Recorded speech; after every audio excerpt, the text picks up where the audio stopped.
Hello friends, welcome to my YouTube channel. आज मैं Marvel की सबसे पहली और पुरानी सुपर हीरो मूवी के बारे में बताने वाला हूँ, जो कि 90s में आई थी और ये अपने समय की बेस्ट एक्शन मूवी थी। तो मूवी शुरू होती है और हमें 1967 का दशक दिखाया जाता है, जहाँ एक प्रेग्नेंट लेडी को हॉस्पिटल में ले जाया जा रहा होता है और वो बहुत ही ज़्यादा सीरियस कंडीशन में होती है कि उसे किसी ने गर्दन पर काट रखा था, जिसके कारण उसका बहुत सारा ब्लड लॉस हो चुका होता है। यहाँ पर डॉक्टर भरपूर कोशिश करते हैं उसे बचाने का, लेकिन उसे बचा नहीं पाते हैं और अंत में सिर्फ उसका बच्चा बच पाता है। फिर हमें आज का समय दिखाया जाता है, जहाँ एक लड़के और लड़की गाड़ी में जा रहे होते हैं और ये दोनों बॉयफ्रेंड गर्लफ्रेंड होते हैं। फिर वो लड़की उस लड़की को लेकर एक सुनसान जगह में जाती है और एक वेयर हाउस के अंदर लेकर जाती है, जहाँ बहुत सारे जानवरों का गोश्त लटका हुआ होता है। पर उस वेयर हाउस के अंदर ही अंदर एक नाइट क्लब होता है, जहाँ वो जाकर एंजॉय करने लगते हैं और बहुत सारा शराब पीकर नशे में धुत होकर गाने पर नाचने लगते हैं। फिर थोड़ी ही देर के बाद वहाँ सीलिंग से ब्लड टपकने लगता है, जिससे वो लड़का घबरा जाता है। पर वहाँ पर बाकी के लोग उस चीज़ को और एंजॉय करने लगते हैं, जिसको देखकर वो लड़का घबरा जाता है और वहाँ से भागने लगता है। और वहाँ पर मौजूद सभी लोग उसे पकड़ लेते हैं और उसे काटने की कोशिश करने लगते हैं। इस पर वो लड़का जान छुड़ाकर भागने लगता है, पर वो भाग नहीं पाता है और गिर जाता है। और तभी वहाँ पर काले सूट में एक आदमी आता है और कैमरा ऊपर करके हमें ब्लेड की एंट्री दिखाई जाती है।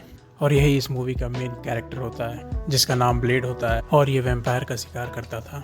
दरअसल ब्लेड वही बच्चा है जिसे हमें मूवी की शुरुआत में वो प्रेग्नेंट लेडी डिलीवर करते हुए दिखाया जाता है, और उस प्रेग्नेंट लेडी को किसी जानवर ने नहीं बल्कि एक वैम्पायर ने काटा था। ब्लेड यहाँ पर सभी वैम्पायर्स को मारने लग जाता है। जैसे ही वैम्पायर्स को वो मारता था, सभी राख में तब्दील हो जाते हैं। इसी बीच एक ही इंसान होता है जिसे उस लड़की ने धोखे से लेकर आई थी, वो एक कोने में जाकर छिप जाता है। सभी वैम्पायर्स को मार ही रहा होता है कि तभी वहाँ पर क्वीन नाम का एक वैम्पायर आ जाता है और हमें यहाँ पर उन दोनों की बेहतरीन फाइट दिखाई जाती है। और उसी फाइट के दौरान हमें पता चलता है कि इन दोनों की आपसी रंजिश बहुत पहले से चली आ रही है। इसी लड़ाई में ब्लेड उसे सिल्वर एरो मारकर दीवार पर टांग देता है। फिर ब्लेड क्वींस के पास जाकर कहता है कि मैं तुम्हें कितनी बार मानूं, तुम दोबारा जिंदा होकर आ जाते हो मुझसे लड़ने। और वो कहता है कि इस बार मैं तुम्हें जलाकर राख कर दूंगा, और ऐसा कहकर वो उसे जला देता है। तभी वहाँ पुलिस आ जाती है और ब्लेड वहाँ से निकल जाता है। फिर पुलिस उस आग को बुझा देती है और पोस्टमार्टम के लिए उस लाश को हॉस्पिटल भेज देती है। डॉक्टर क्वींस की लाश को लेकर हॉस्पिटल चले जाते हैं। फिर वहाँ कर्टिस नाम का एक डॉक्टर हमें दिखाया जाता है, जो क्वीन की बॉडी का पोस्टमार्टम करता है। पर पोस्टमार्टम करते हुए कर्टिस बहुत ज़्यादा सरप्राइज हो जाता है, क्योंकि क्वींस की बॉडी में 2 ब्लड ग्रुप्स होते हैं। और ये रिपोर्ट लेकर कर्टिस कैरन के पास जाता है, जो कि उसकी एक्स भी रह चुकी हुई होती है। कैरन ये रिपोर्ट पढ़कर सोचती है कि कर्टिस उसके साथ प्रैंक कर रहा है और वो गुस्सा हो जाती है, जिस पर कर्टिस उसे कहता है कि बॉडी अभी भी के पास है। फिर ये दोनों जाकर क्वींस की बॉडी को पोस्टमार्टम करने के लिए जाते हैं। ये दोनों मिलकर उस बॉडी को जांच ही कर रहे होते हैं कि तभी क्वींस जाग जाता है और उठकर खड़ा हो जाता है। फिर कर्टिस के गर्दन पर दांत लगाकर उसका खून पीने लग जाता है और कर्टिस वहीं ढेर हो जाता है। ये देखकर कैरन डर जाती है और वहाँ से भागने लगती है, पर क्वींस उसे भी पकड़ लेता है और उसे भी गर्दन पर काटने लग जाता है। पर इतने में ब्लेड वहाँ भी पहुँच जाता है और वो अपने तलवार से क्वींस की एक हाथ को काट देता है। क्योंकि क्वींस अभी बहुत ज़्यादा कमज़ोर होता है, वो वहाँ से भाग जाता है और कैरन दर्द में फर्श पर ही पड़ी रहती है। ये देखकर ब्लेड के अंदर का इंसान जाग जाता है और वो कैरन को गोद में उठाकर वहाँ से ले जाने लग जाता है। पर तभी उस पर फिर से पुलिस हमला कर देती है, लेकिन ब्लेड के ऊपर कोई भी गोली का असर नहीं होता है। वो कैरन को गोद में लेकर अपने गाड़ी में डाल देता है और फिर वो शहर के बाहर लेकर चला जाता है। फिर हमें ब्लेड का हाइड आउट दिखाया जाता है, जो कि एक बंद जंक यार्ड होता है, जहाँ बहुत सारे ट्रेन और मालगाड़ी होती है। ब्लेड अपने हाइड आउट में आता है, फिर एक बूढ़े से आदमी को देखता है। दरअसल ये बूढ़ा आदमी ब्लेड का पार्टनर होता है, जिसका नाम विजलर होता है। और विजलर एक इंसान को सामने देखकर बहुत ज़्यादा गुस्सा हो जाता है ब्लेड से और कहता है इसे क्वींस ने काटा है और अभी थोड़ी देर पहले ही काटा है, तो हमें इसे बचा भी सकते हैं। फिर विजलर कैरन के गांव को देखता है और उसके अंदर एलियम सीटावाइन करके एक दवा को डाल देता है, जिससे वो बहुत ज़्यादा दर्द में छटपटाने लगती है। विजलर ब्लेड को कहता है कि 12 घंटे के अंदर ही ये दवा असर दिखाएगी और अगर इसे बचना होगा तो इन्हीं 12 घंटे में वो बच पाएगी। सीन शिफ्ट होता है और हमें वैम्पायर सीक्रेट सोसाइटी दिखाया जाता है, जिसका हेड मीटिंग कर रहा होता है और इसका हेड ब्लेड के बारे में ही बात कर रहा होता है कि कैसे उसने कुछ ही समय में हमारे बहुत सारे साथी को मारा है। फिर वो अपने बेटे फ्रॉस्ट को बुलाता है और उसे कहता है कि अपने सारे नाइट क्लब्स को बंद कर दो। जिस पर फ्रॉस्ट भड़क जाता है और कहता है कि ये दुनिया हमारी है और हम इस दुनिया में सबसे पावरफुल स्पीसीज़ हैं और हम ही इस दुनिया को डोमिनेट करेंगे। हमें इंसानों से नहीं डरना चाहिए। जिस पर बाकी सदस्य कहते हैं कि हमने इंसानों से सौदा किया है और तुम्हारी इन्हीं हरकतों के कारण ये सौदा टूट रहा है।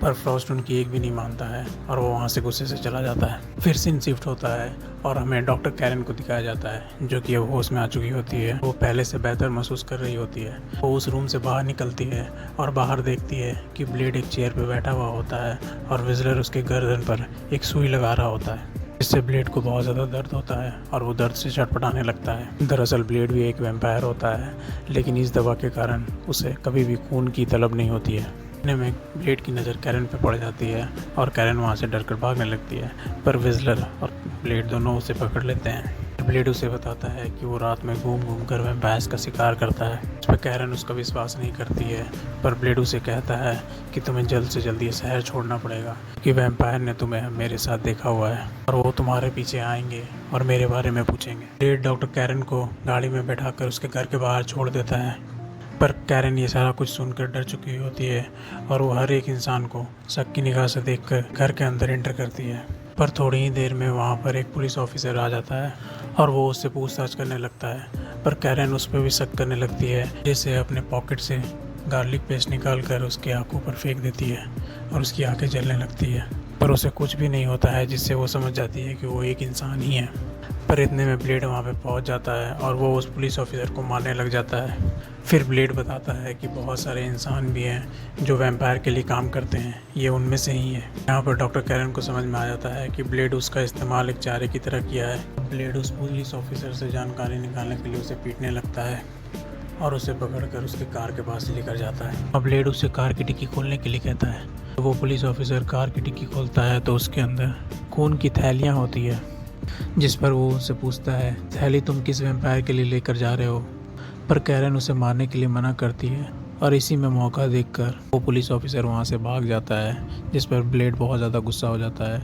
लेकिन वो डिसाइड करता है कि वो उसका यहाँ वेट करेगा और अपनी कार में जाकर बैठ जाता है और इसके साथ साथ कैरन भी वहाँ उसके कार में आकर बैठ जाती है। फिर दोनों वहाँ कार में बैठकर उस पुलिस ऑफिसर का दोबारा से वेट करने लगते हैं कि वो कब आकर वो खून की थैलियाँ लेकर जाएगा।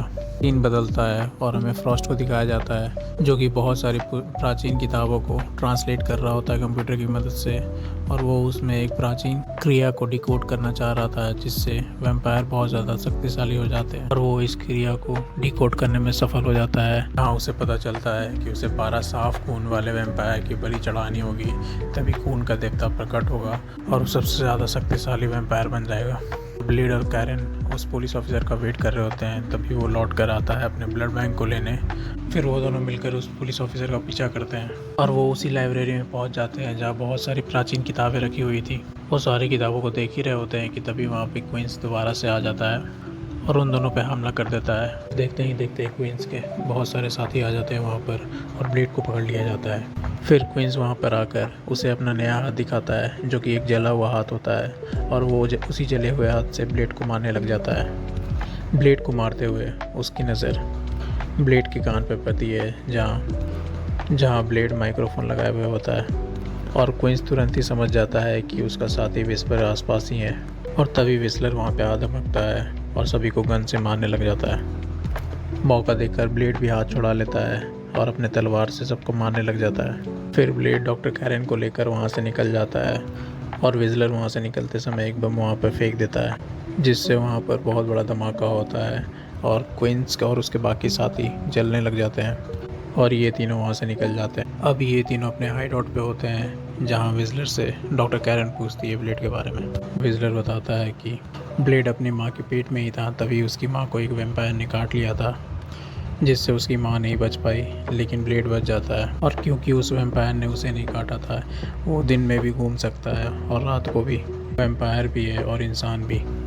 क्योंकि उसकी माँ की मौत वैम्पायर के काटने से हुई है, इसलिए वो वैम्पायर से बहुत ज़्यादा नफरत करता है। वैम्पायर उसे दिन का राजा कह के पुकारते हैं। उधर हमें क्वींस को दिखाया जाता है, जो अब भी ज़िंदा है और अपने बॉस फ्रॉस्ट के पास जाता है। फिर फ्रॉस्ट और क्वींस बाकी साथियों के साथ मिलकर वैम्पायर सीक्रेट सोसाइटी के हेड, जो कि फ्रॉस्ट के फादर भी थे, उसे किडनैप करके समुंदर के किनारे ले जाते हैं।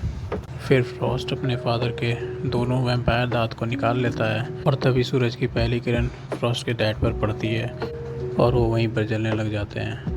पर फ्रॉस्ट और उसके साथी काला कपड़ा और एक हेलमेट भी डाले हुए होते हैं जिससे उनके ऊपर सूरज का कोई असर नहीं होता है। अब फ्रॉस्ट सीक्रेट सोसाइटी की मीटिंग बुलाता है और खुद को सभी सोसाइटी मेंबर के सामने हेड ऑफ द सोसाइटी घोषित करता है। उधर डॉक्टर कैरन एक्सपेरिमेंट करके एक EDTA बनाती है जो कि वैम्पायर के ब्लड के साथ मिलकर विस्फोट हो जाता था और ये हथियार ब्लेड को बहुत ज़्यादा पसंद आता है। अब एक दिन डॉक्टर कैरन और विजलर अपने हाइडआउट में होते हैं और तभी वहाँ फ्रॉस्ट आ जाता है।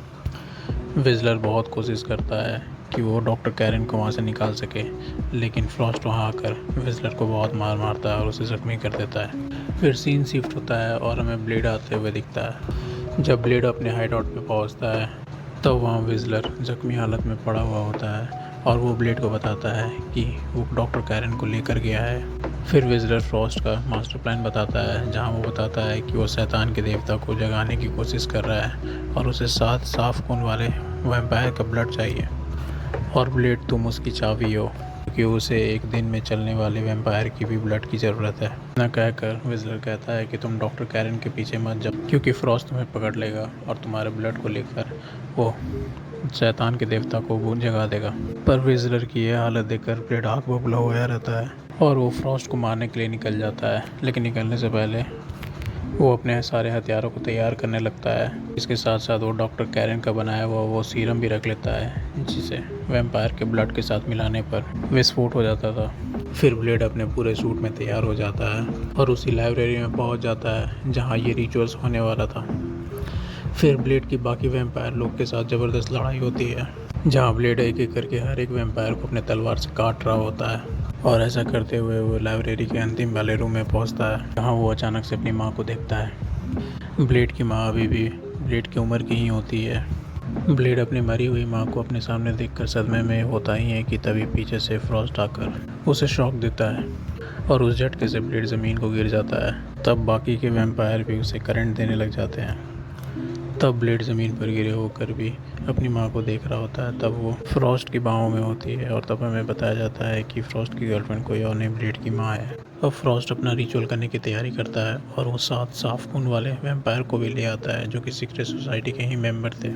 अब ब्लेड को एक कॉफिन में रख दिया जाता है जहाँ उसका सारा ब्लड निकाल लिया जाता है और वो सारा ब्लड बहकर सीक्रेट सोसाइटी के 12 साफ खून वाले वैम्पायर के ऊपर गिरता है और इन 12 साफ खून वाले वैम्पायर के बीच में फ्रॉस्ट खड़ा हुआ होता है जहाँ एक बूंद सिर्फ गिरता है उसके ऊपर और फ्रॉस्ट के चेहरे पे गिरते ही खून का देवता जाग जाता है और वो 12 साफ खून वाले वैम्पायर के ऊपर बिजली गिरने लगती है और वो मरने लग जाते हैं। फ्रॉस्ट जो उनके बीच में होता है वो सारे बिजली उसी के ऊपर आके गिरता है, लेकिन इससे फ्रॉस्ट मरता नहीं है। उसकी आंखें लाल होने लग जाती हैं और उसे ताकत का एहसास होने लग जाता है। उधर डॉक्टर कैरन जो फ्रॉस्ट के यहाँ ही कैदी बनी हुई थी वो किसी तरीके से वहाँ से निकल के भाग आती है और वो ब्लेड के पास पहुँच जाती है और उस ब्लेड को कॉफिन से निकाल लेती है, लेकिन ब्लेड के सारे खून बह जाने के कारण वो बहुत ज़्यादा कमज़ोर होता है, जिस पर डॉक्टर कैरन उसे खुद का खून ऑफ़र करती है और ब्लेड फिर डॉक्टर कैरन के गर्दन पर काट लेता है और उसका खून चूसने लग जाता है। क्योंकि ब्लेड बहुत समय के बाद खून पी रहा था, उसे एक अलग शक्ति का एहसास होता है और खुद को बहुत ज़्यादा पावरफुल महसूस करता है। में ब्लेड की माँ वहाँ पे आ जाती है और उसे फिर से इमोशनल ट्रॉमा देने लग जाती है, पर इस बार ब्लेड में ही पिघलता है और अपनी माँ को भी मार देता है। अब ब्लेड तुरंत ही नीचे पहुँचता है जहाँ ये रिचुअल हो रहा होता है, पर ये रिचुअल हो चुका होता है और फ्रॉस्ट बहुत ज़्यादा पावरफुल हो चुका होता है। फिर ब्लेड के सामने क्वींस आता है अपने 2 नए हाथों के साथ, पर इस बार ब्लेड उसे 1 सेकंड भी नहीं टिकने देता है और उसे बिल्कुल बीच से काट देता है। क्वींस को मारने के बाद ब्लेड बिल्कुल भी नहीं रुकता है और बाकी सारे वैम्पायर्स को मारने लग जाता है, क्योंकि वो आज पहली बार एक इंसान का खून पी कर आया था। सारे वैम्पायर को मारने के बाद अब ब्लेड के सामने सिर्फ फ्रॉस्ट खड़ा होता है, लेकिन फ्रॉस्ट अभी बहुत ज़्यादा ताकतवर हो चुका होता है क्योंकि उसने खून के देवता को जगा दिया होता है। अब इन दोनों की बहुत ज़्यादा लड़ाई होती है, लेकिन इसमें ब्लेड हार रहा होता है क्योंकि वो उस खून के देवता से लड़ रहा होता है। फिर ब्लेड लड़ते लड़ते फ्रॉस्ट के एक हाथ को काट देता है और उसे बीच से भी काट देता है, पर वो फिर से जुड़ जाता है और उसका हाथ दोबारा से बन जाता है। ये देखकर ब्लेड बहुत ज़्यादा सरप्राइज हो जाता है। इतने में ब्लेड को डॉक्टर कैरन का बनाया हुआ सीरम ज़मीन पर पड़ा हुआ दिखता है और वो उसे उठाकर फ्रॉस्ट के पूरे शरीर में चुभा देता है और थोड़ी ही देर में फ्रॉस्ट का पूरा शरीर गर्म होने लग जाता है और उसके सारे खून खोलने लगते हैं और वो फूल कर बड़ा हो जाता है। फिर वो फट जाता है। अब ब्लेड डॉक्टर कैरन को लेकर वहाँ से निकल जाता है, जहाँ डॉक्टर कैरन अब उसकी के साथ रहने का डिसाइड करती है और मूवी यहीं पर ख़त्म होती है।